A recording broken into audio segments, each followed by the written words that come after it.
In this video, we are going to tackle the job of insulating and sound deadening these rear doors.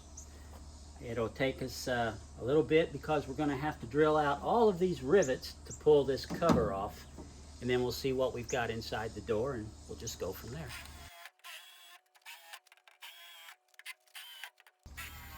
Okay, I think that's got all the rivets. Basically what you're doing is just drilling the head of them off so that you can pop this off. There you have it. Well, this is pretty nice the way they've got this set up. They've got these brackets that are going to hold the pop rivets, so I'll have to go ahead and drill those on out. And then I'm going to have to clean this up in here. We'll put the sound deadening in, that Mat 66.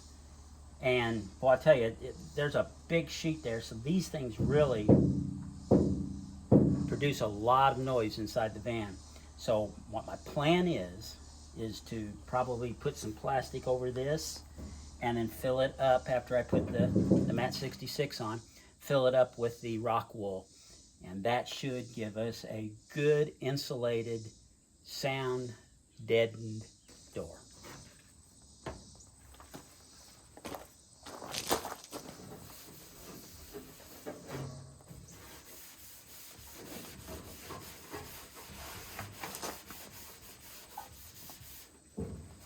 I'm going to try to remove as much of the dirt and dust out of this as I can to make sure this is good and clean so that the Mat 66 will stick to it. That's the deadening material, the sound deadening material. Okay, I think what I'm going to do is put one sheet in the middle, and then I cut part of the second sheet to put right here. Then I'm going to put the two ends up here, and that should take care of it. There is a block here, so I can't easily just come in from down here. So I'm going to have to try to put it in this way, and that's going to cause a little bit of issue of it wanting to stick on everything. So I'm going to pull the tape off of the back. I always use alcohol to clean things because it takes all the grease off and allows this sticky material to really hold. So here we go.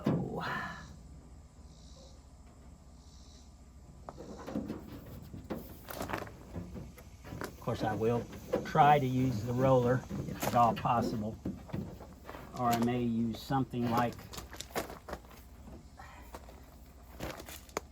the handle of this hammer.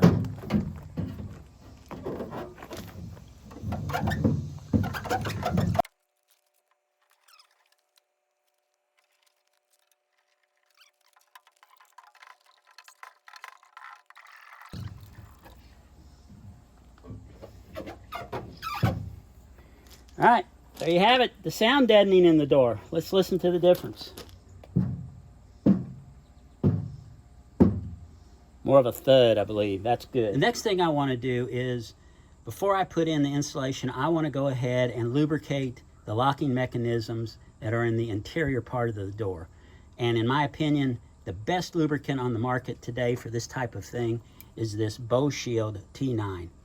It is a fantastic product. It goes on wet as a spray, and then it dries and leaves a film that is rust and corrosion protective. It's waterproof. It is fantastic. We use it on all the slide outs and locking mechanisms and most everything on the RVs, and we found that it really works great. So I'm going to go ahead and squirt some of this in there.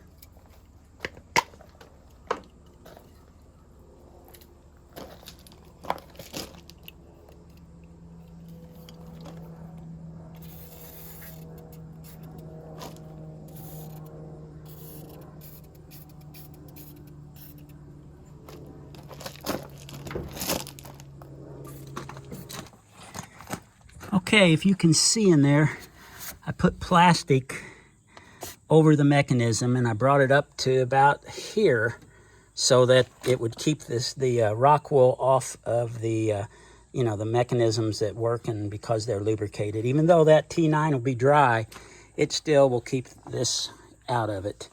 You can see I also put plastic here, and we'll fill up to this point, and then we'll go ahead and fill and plastic it up and ram it as full as we can there. And it's really a shame that you can't buy this stuff in smaller quantities, because I'm probably going to use about 1/10 of that in this entire van build. So anyway, let's get back to insulating this door.